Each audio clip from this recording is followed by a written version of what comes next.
Salut les développeurs et bienvenue dans un nouveau tutoriel de notre formation PHP. Aujourd'hui, on va voir ensemble le PHP orienté objet. Jusqu'à maintenant, on a vu les fonctions, on a vu les variables, comment les déclarer, c'est quoi les types qu'on utilise en PHP, comment déclarer une fonction, comment passer des paramètres, comment appeler des fonctions, la portée des variables dans des fonctions ou bien en dehors des fonctions, les structures conditionnelles et les boucles. Donc maintenant, ce qu'on va voir, c'est le PHP orienté objet. On va avancer un peu, on va entrer dans plus de détails en PHP et on va voir comment créer des classes, comment créer des instances, comment créer des objets, etc.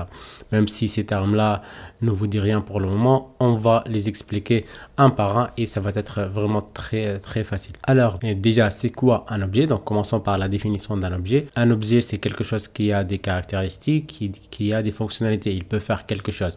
Il a des caractéristiques, des couleurs, de force, de poids, peu n'importe l'objet que vous regardez devant vous, il peut être décrit comme un objet en orienté objet.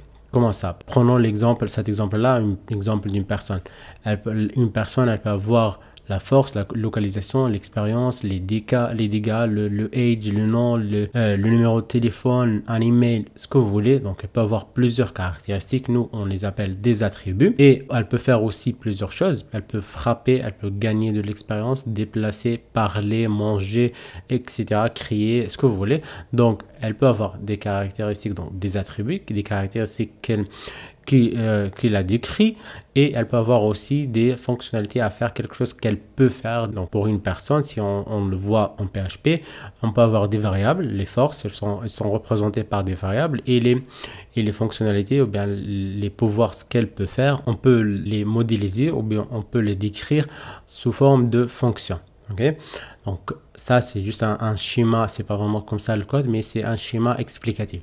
Donc, pour écrire ce code-là, pour décrire cette personne-là, ou bien cette personnage, donc là, on a dans la première ligne, on commence toujours par classe. C'est un mot-clé pour dire qu'on va créer une classe, parce que le classe, c'est ça, c'est la présentation générale d'un objet. C'est comme si un plan général, et après, on va pouvoir créer plusieurs personnes. Donc, on a un plan, des caractéristiques bien définies, des fonctionnalités bien définies. Après, on peut créer plusieurs objets à partir de cette classe-là. Okay, donc on peut le copier pour pouvoir l'utiliser. Donc là, notre classe, on doit la déclarer. On doit écrire classe au début, après suivi par le nom de la classe en majuscule au début. Après, on peut déclarer on peut ajouter tous nos attributs. Là, on les appelle des attributs, là, les variables qui vont décrire notre classe. Et ces fonctionnalités-là, ou bien ces caractéristiques-là, on peut les décrire par des functions ou par des fonctions en PHP. Donc, tout d'abord, la déclaration des attributs dans une classe se fait en créant le nom de l'attribut précédé par sa visibilité. En fait, c'est quoi la visibilité? La visibilité, c'est comment l'attribut va être visible par rapport aux autres classes. Parce qu'avec l'orienté objet, on ne va pas avoir seulement un seul fichier, on peut avoir plusieurs fichiers PHP. Chaque classe est décrite ou bien est déclaré dans un fichier à part, et après à partir des autres classes on peut les appeler, on peut les instancier, on appelle ça instancier, on peut les instancier à partir d'autres fichiers. Donc on a deux modes de visibilité ou bien deux types de visibilité en PHP, soit public, c'est le par défaut, ou bien soit private, qui est le mode privé, pour dire que cet attribut-là, elle n'est accessible que dans la classe elle-même. En dehors de la classe, elle n'est pas visible. Okay? Donc, dans notre exemple là de personnage, si on veut avancer un peu avec ça, on peut écrire classe personnage et après on va déclarer tous les attributs de la classe. Par exemple, la private $_ force. Vous n'êtes pas obligé de mettre $_ ici à chaque fois, mais en fait c'est une manière de dire que cette variable là, elle est private, elle est privée. Ok, donc c'est juste une manière d'écrire les choses, de manière de simplifier les choses. Il faut pas à chaque fois chercher est-ce que c'est privé ou pas. Déjà à partir de son nom, on peut comprendre qu'elle est privée parce qu'on a ajouté un underscore au début. Okay, donc là on a la force, la localisation, l'expérience, les dégâts. Donc vous pouvez mettre ce que vous voulez, le nom, le prénom, le âge, le sexe, la taille, etc. Ce que vous voulez. Si on avance encore, on peut ajouter les méthodes là. On a classe personnage avec private, force, localisation, etc. Et là, on a les functions. On peut bien sûr donner des visibilités aussi, des visibilités aux fonctions. public, ou bien si on met rien, c'est-à-dire public par défaut. Donc là, functions, comme on l'a vu dans la vidéo précédente, on met functions au début, après suivi par le nom de la méthode, bien le nom de la fonction plutôt. Donc là, c'est une méthode qui s'appelle fonction déplacer, une méthode qui s'appelle frapper, gagner expérience, marcher, manger, ce que vous voulez. Donc là, c'est la squelette ou bien le plan de notre classe. Après, à partir de cette classe-là, on peut créer plusieurs objets. Là, c'est comme un plan. On peut, à partir d'un seul plan d'une maison ou bien d'une villa, on peut créer plusieurs autres maisons. On a juste le plan, les caractéristiques, il faut qu'elles soient comme ça, avec des dimensions, avec d'autres hauteurs, avec les couleurs, avec ce que vous voulez. Et après, vous allez juste prendre le plan et l'adapter, ou bien de créer ou bien de construire une maison à partir de ce plan-là. Mais vous pouvez aussi faire des modifications. Vous pouvez prendre le même plan, mais avec des dimensions différentes. De largeur et hauteur de votre maison peut être différent. Les couleurs des murs peuvent être différents. Ok, donc ça, ce sont des attributs. Vous allez les affecter des attributs spéciaux à vous, à l'objet qui a été créé à partir de ce plan-là, mais vous aurez les mêmes attributs et les mêmes fonctions, mais avec des valeurs un peu différentes. Donc, pour résumer tout ce que je viens de dire avant de passer à un exemple pratique, là, une classe, c'est un ensemble de variables et de fonctions, des attributs et des méthodes. Et un objet, c'est une instance de la classe, comme l'exemple du plan et de la maison. La maison est un objet ou bien est une instance de plan qui est notre classe, qui est juste une description de ce qu'on va faire, mais il ne contient pas des valeurs, c'est juste sur papier. C'est pareil. Donc tous les variables doivent être privées. Le mieux que ça soit privé, mais si vous ne les mettez pas privés, ça va pas bugger, donc ça va fonctionner quand même. Mais le mieux de les faire privés, on va voir après comment y accéder s'ils sont privés. Donc on déclare une classe avec le mot classe, comme on vient de le faire. La classe, espace, le nom, après espace, le nom de la fonction de la classe, la personnage, et après on ouvre les deux accolades et dedans on va mettre nos attributs et nos méthodes. Okay. Donc là, c'est un autre exemple avec une classe qui s'appelle user, utilisateur. On déclare notre classe user, après on ouvre les accolades, là une propriété ou bien un attribut qui s'appelle name, après une fonction, la function getName. Ok, donc là après la fonction getName, sa mission est de retourner cette variable name. En tout cas, là on retourne notre variable name, mais qu'est-ce qu'on fait? On fait UC first, c'est-à-dire uppercase. On met le premier caractère en majuscule. Et là, quand on fait $this, c'est-à-dire cette classe-là. This, c'est le contexte de la classe. C'est-à-dire, on parle de cette classe-là. This classe, cette classe, flèche, on accède à l'attribut name. Okay. Après, un autre exemple, là, si on veut instancier, on a dit qu'un objet est une instance de classe.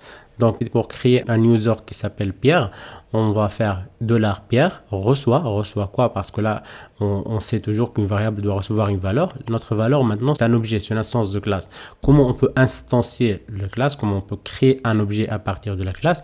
C'est avec le mot-clé new. Là, on fait new user, c'est-à-dire créer un nouveau utilisateur à partir de notre classe qui s'appelle user. Après, pour modifier un paramètre, là, dans le cas où cette variable n'est pas privée, parce que là, on n'a pas déclaré privé, là, on peut y accéder directement avec Pierre, flèche, name. Reçoit quoi? Donc, cette variable-là, elle va recevoir le Pierre, comme ça.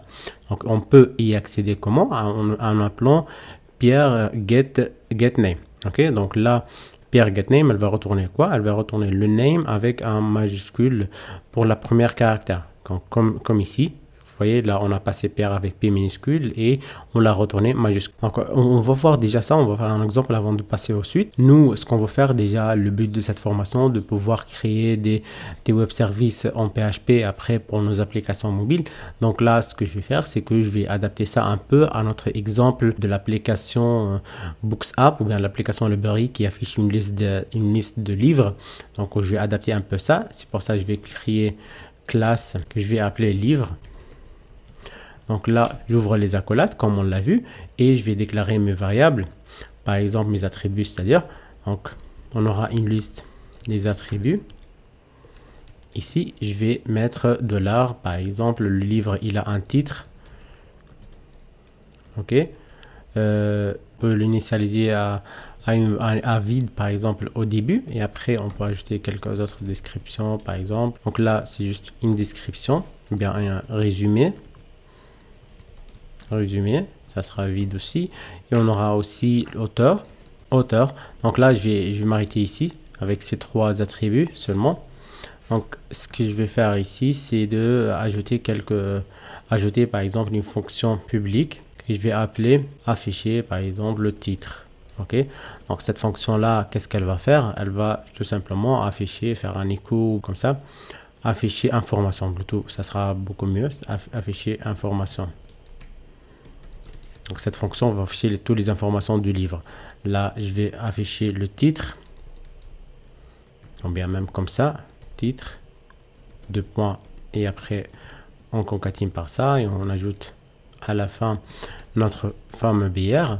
Comme ça, je vais ajouter aussi description et je peux ajouter aussi auteur, et là ça sera auteur aussi, et là bien sûr ça sera description. Donc là c'est notre fonction. Maintenant, comment on va utiliser ça? On va tout simplement aller ici et on va écrire par exemple livre 1 tout simplement, faut pas trop chercher. Donc là new livre, et là on va affecter les valeurs. Donc livre 1 flèche, donc pour accéder à l'attribut là titre sans le dollar, on met pas le dollar pour y accéder parce que on a déjà mis le dollar pour livre 1 pour l'objet. Donc là on a fait instanciation d'objet, ou bien instance, là on appelle instance d'objet, bien comme ça sera mieux. Donc livre 1 est une instance de livre. Ok, et là on va mettre titre livre 1. J'ai pas d'exemple en tête en tout cas, mais on peut mettre ce qu'on veut comme ça. Là pour la description, je vais juste comme je l'ai fait pour le titre, une description du livre 1. Et là on a dit quoi? On a dit auteur. Ah, l'auteur c'est moi. Ok, donc ce qu'on peut faire aussi maintenant pour pouvoir afficher toutes ces informations là, c'est d'appeler la fonction de ce livre qui s'appelle afficher information, comme ça.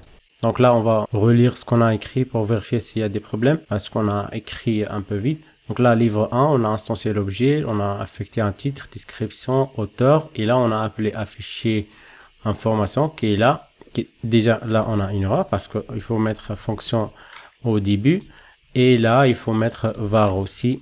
Donc là, je vais ajouter var, parce que si on est dans une classe et on n'est pas dans un script normal, on peut bien sûr ne pas l'initialiser, mais on est obligé d'ajouter var pour dire que c'est une variable de classe. Et là, si on rafraîchit notre page, vous voyez bien titre livre 1, description de livre 1, auteur c'est Nadim Gouya. Donc, on a vu comment instancier l'objet. Ce qu'on fait pour instancier l'objet, c'est d'utiliser un constructeur. Là, on appelle un constructeur ça. Ça, c'est un constructeur.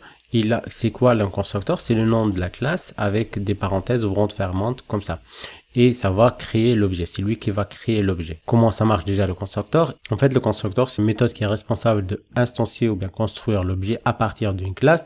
Donc, sa mission, c'est de la création de l'objet. On peut l'utiliser bien sûr sans paramètre. Et ce constructeur sans paramètre, il est existant dans toutes les classes sans devoir créer quelque chose. On n'est pas obligé de créer constructeur livre pour dire que maintenant on va utiliser le constructeur. Mais si on veut par exemple passer des paramètres, imaginons qu'on veut passer titre comme ça en paramètre pour instancier directement le titre. Donc là, dans ce cas-là, on doit créer un deuxième constructeur ou bien un constructeur personnalisé qui va prendre en paramètre quelques variables. Donc on va voir ça, comment le faire. Ok, voyons un exemple simple, par exemple là, DB, une classe database qui va avoir par exemple une variable DB connexion qui va être au début nul. Après, ce qu'on va faire, on va créer une fonction var function constructor. Ça, c'est notre fonction qui est le constructeur de base, c'est-à-dire 2 underscore après constructor. Et pour le destructor, c'est 2 underscore et destructor. Dans ce constructeur-là, on va instancier la base de données, ou bien on va affecter les valeurs à la base de données, on va créer le DB connection, et à la fin, on va déconnecter la base, on va libérer l'espace alloué. Ok? Donc maintenant, on va appliquer ça, par exemple, on va créer un constructeur pour notre objet livre pour pouvoir passer de cette manière-là nos valeurs. Là, de la description, on veut pas passer les paramètres à chaque fois ligne par ligne, comme ça, on veut tout passer dans le constructeur. On veut plus les passer comme ça, un par un, en affectant variable par variable. Comment on peut faire ça? On doit créer un constructeur. C'est une fonction, le constructeur. Bien, tout simplement, si vous faites comme ça déjà dans Sublime Text, il va vous créer directement le constructeur. On peut le faire nous-mêmes, mais en tout cas, c'est facile avec Sublime Text. Donc là, vous pouvez mettre var, vous pouvez aussi ne pas le faire, donc comme vous voulez. Mais là, ce qui est intéressant, c'est qu'on veut passer des paramètres. Là, on veut passer titre, résumé, et là on l'a appelé résumé, mais pour notre cas c'est pas résumé, c'est description. Donc c'est résumé, en tout cas c'est pas description. Donc là le résumé, là on a titre, résumé et auteur, et ici on va ajouter notre auteur. Après ce qu'on va faire, c'est on va affecter ces valeurs là. On va dire these flèche titre bien sûr sont le $, et va recevoir titre. Avec le this comme ça, il va comprendre qu'on parle de titre de la classe, et là il va comprendre qu'on parle de titre de constructeur, qui vient du constructeur. Donc là on va dupliquer ça, et après ça va être résumé et résumé par là, et auteur par là, et auteur par là. Ok, dans ce cas-là, si il nous affiche bien les informations, c'est qu'on a bien créé notre constructeur et les informations ont été bien construites. Là, je rafraîchis ma page. Vous voyez bien, le texte a changé. C'est une preuve que les informations ont bien été changées. Si je passe quelque chose d'autre, livre 2, ok, et je rafraîchis la page. Vous voyez, titre livre 2, une description du livre 2. Pourquoi? Parce qu'il a récupéré ces informations-là que j'ai passées en constructeur et les a affectées à ces variables-là, à ces attributs-là. Donc, j'espère que cette vidéo a été utile. J'espère que vous avez appris quelque chose de cette vidéo-là. Donc, si c'est le cas, n'hésitez pas de mettre un j'aime, de mettre des commentaires s'il y a quelques questions, et aussi de la partager avec vos amis si vous trouvez que ce contenu mérite d'être partagé et que ça peut aider d'autres gens. Et n'oubliez pas surtout de s'abonner à la chaîne et d'activer la cloche. Et je vous dis à la prochaine vidéo.